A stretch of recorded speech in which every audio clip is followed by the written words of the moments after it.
पूजा बचपन से ही पढ़ने में बहुत कमज़ोर थी। उसका शरीर का रंग सांवला था। चेहरे का डिज़ाइन कुछ खास नहीं था। औरों की अपेक्षा भगवान उसके दांतों की भी बनावट अच्छी नहीं दिए थे। पूजा का चेहरा अच्छा न होने के कारण स्कूल में बच्चे अक्सर उसे चिढ़ाते रहते थे। कोई भी पूजा का फ्रेंड बनने के लिए तैयार नहीं था। जब पूजा अपने गांव की गलियों से गुजरती थी, बगल में खड़े लोग भी अपना मुंह फेर लेते थे। पूजा को इस बात से बहुत ज़्यादा पीड़ा होती थी। वह यह नहीं समझ पा रही थी कि क्योंकि वह बहुत छोटी बच्ची थी, आखिर बात क्या है। हमारे चेहरे को देखकर लोग अपना मुंह क्यों छुपा लेते हैं। पूजा जब स्कूल से घर वापस आती तब अपनी माँ से यही सवाल करती थी कि जब मैं अपने स्कूल से घर आती हूँ तो लोग हमें ऐसे क्यों देखते हैं, और स्कूल में भी हमसे कोई बात नहीं करता, हमारा कोई फ्रेंड भी नहीं बन रहा है और हमसे कोई बातचीत भी नहीं करता है। इतनी बात सुनकर पूजा की माँ की आँख में आंसू आ गया और फपक कर रोने लगे, लेकिन अपनी बिटिया को यह नहीं समझा पा रही थी। तुमसे लोग इतनी घृणा क्यों करते हैं। माँ पूजा से बहुत ज़्यादा प्यार करती थी। गली मोहल्लों में पूजा को मनहूस जब लोग बोला करते थे, पूजा की माँ कड़ी शब्दों में जवाब दे देती थी। पूजा के माँ अपने कलेजे के टुकड़ों को हर वक्त अपने साथ रखती थी और जो भी उसे कुछ बोलता उसके बदले में जवाब देती थी। पूजा धीरे धीरे अपनी उम्र जीने की एक आदत बना ली थी और जो लोग बोल रहे थे उसके पीछे कुछ और सुनने के लिए तैयार नहीं रहती। बस अपने काम से मतलब रखती थी, पढ़ाई करती थी और वापस घर लौट जाती थी। धीरे धीरे पूजा बड़ी होती चली गई। अब उसका उम्र शादी करने लायक हो गया। अब उसके पापा लड़का खोजने के लिए एक गांव से दूसरे गांव में जाने लगे, लेकिन जो भी लड़का वाले पूजा को देखने के आते वह बिना पसंद किए ही लौट जाते थे। ऐसा बहुत बार हुआ। अब बहुत दिक्कत होने लगा था पूजा की शादी करने में।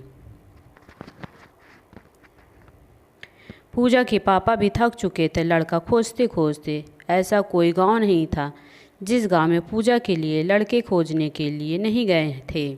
अब पूजा के पापा भी गुस्से में आकर पूजा को मनहूस बोलना चालू कर दिया, लेकिन माँ एक ऐसी थी जो सभी लोगों को समझाती थी और पूजा के बारे में भला बुरा कहने वालों को सबक सिखाती थी। भगवान ने भी पूजा के साथ बहुत ही क्रूरता मजाक किए थे। शरीर के बनावट ऐसे बना दिए थे, पूजा को देखकर कोई भी लड़का पसंद नहीं करता था। पूजा भी इस बात को लेकर चिंता कर रही थी कि पापा हमारे इतने दूर दूर तक जाते हैं लड़का देखने के लिए, लेकिन हमें कोई भी लड़का पसंद नहीं करता। पूजा अपने कामों में ज़्यादा व्यस्त रहती थी। वह खाना बनाने में बहुत ज़्यादा समय देती थी। पूजा को खाना बनाना बहुत ज़्यादा पसंद था।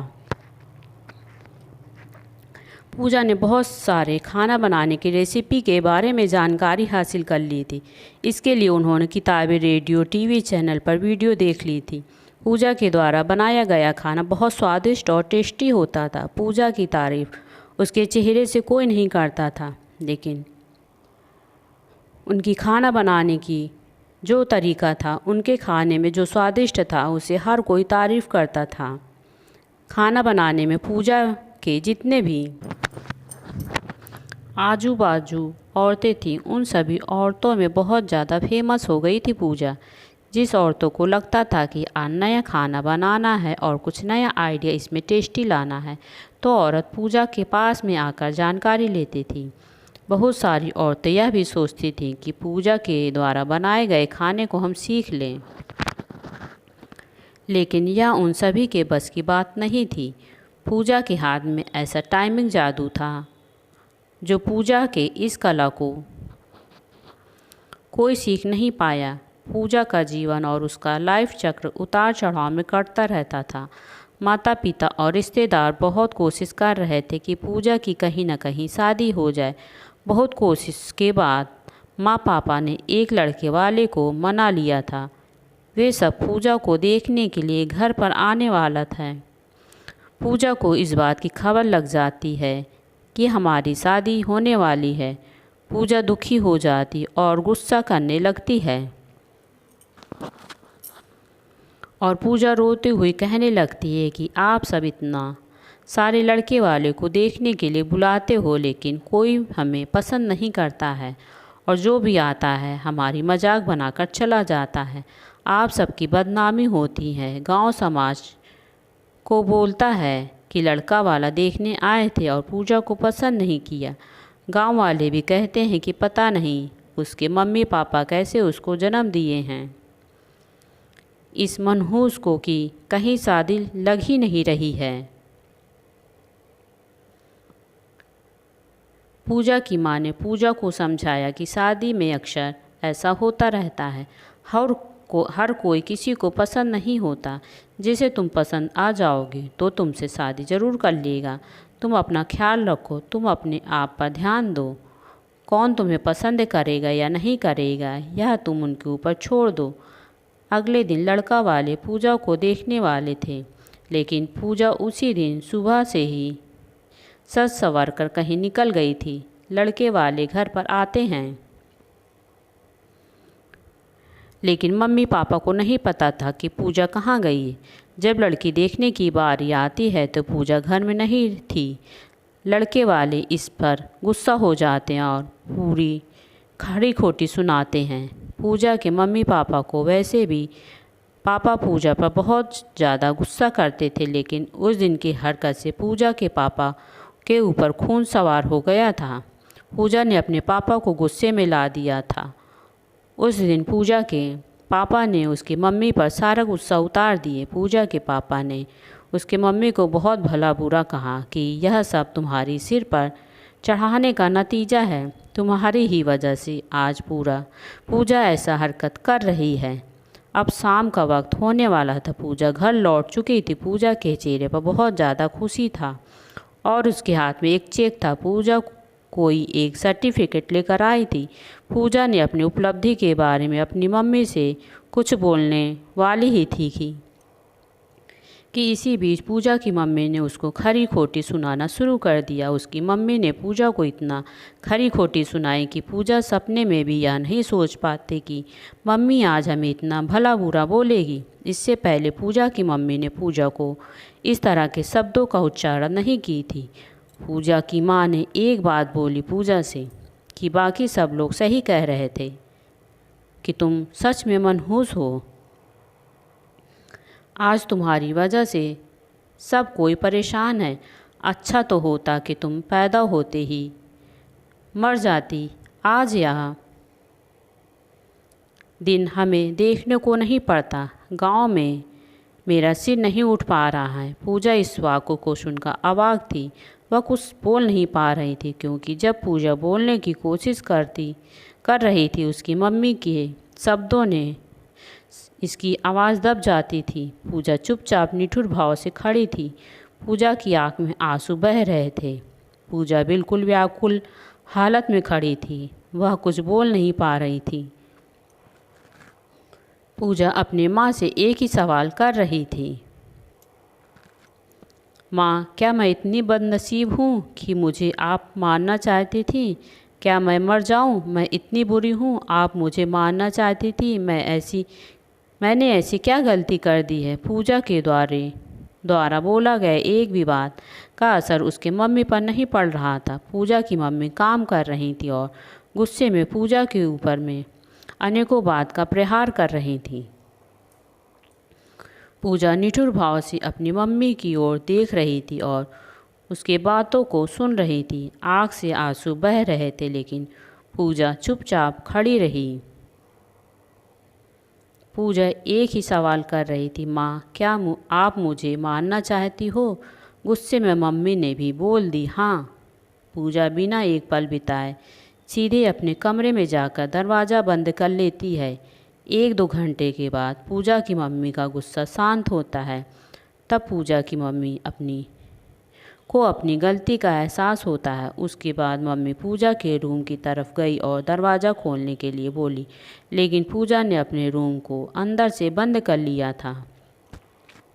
पूजा की माँ ने जब देखा कि पूजा ने अंदर से दरवाज़ा बंद कर लिया है, पूजा की माँ ने सोचा पूजा कोई गलत कदम न उठा ली। इसलिए पूजा की मम्मी ने उसके पापा के पास तुरंत कॉल किया और घर आने के लिए कहा। दोनों ने दरवाज़ा खोलने के लिए काफ़ी कोशिश की, लेकिन पूजा ने दरवाज़ा नहीं खोला। कुछ समय बीतने के बाद पूजा के पापा को अब एहसास हो गया कि पूजा कुछ गलत कर ली है। पूजा के पापा ने तुरंत दरवाज़ा तोड़ दिया।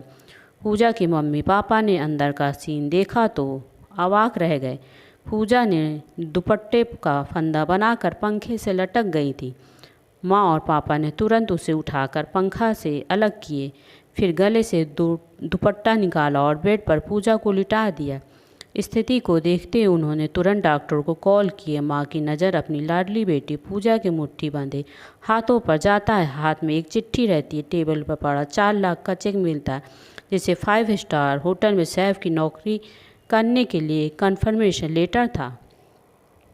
उसी कन्फर्मेशन लेटर और चिट्ठी को लेने के लिए पूजा बाहर गई हुई थी। कुछ समय के बाद डॉक्टर आते हैं और पूजा का इलाज करते हैं। डॉक्टर पूजा के चेकअप करने के बाद बोलते हैं कि शुक्र है लड़की बच गई। कुछ सेकंड की देरी हो जाती तो आज यह लड़की हम सभी के बीच नहीं रहती। पूजा बेड पर बेहोश अवस्था में पड़ी थी। डॉक्टर ने बोला कि पूजा धीरे धीरे कुछ घंटों में ठीक हो जाएगी। मैं दवा लिख रहा हूँ जिसे आप मेडिकल स्टोर से मंगा लीजिए। माँ और पापा ने जब उस चिट्ठी को खोलकर पढ़ा जिसमें कुछ इस प्रकार से लिखा था, मम्मी और पापा, मैं जानती हूँ कि मैं जन्म से लेकर आज तक कोई ऐसा काम नहीं किया जिससे आप लोगों को गर्व महसूस हो, लेकिन मैं आपसे बताना चाहती हूँ कि मैंने खाना बनाने में नेशनल लेवल कंपटीशन को जीत चुकी हूँ। इसमें मुझे 4 लाख रुपए का चेक और प्रथम स्थान मिला है। मेरे द्वारा बनाया गया खाना ऑर्गेनाइजेशन को इतना पसंद आया कि वह मुझे एक बड़े होटल और बतौर मास्टर शेफ़ की नौकरी के लिए कन्फर्मेशन लेटर भी दे दिया था। पूरी दुनिया मेरे खिलाफ हो, मुझे इस बात का कोई फ़र्क नहीं पड़ता। और रही पापा की कड़वी बातें मुझे रुलाती थी। मैं पापा से हर वक्त प्यार करती थी और मम्मी को दिल से चाहती थी।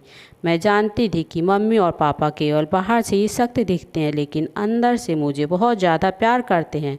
यदि मम्मी और पापा मुझे प्यार नहीं करते तो मेरे लिए बिना कहे कपड़े, मिठाइयाँ, किताबें नहीं ला कर देते।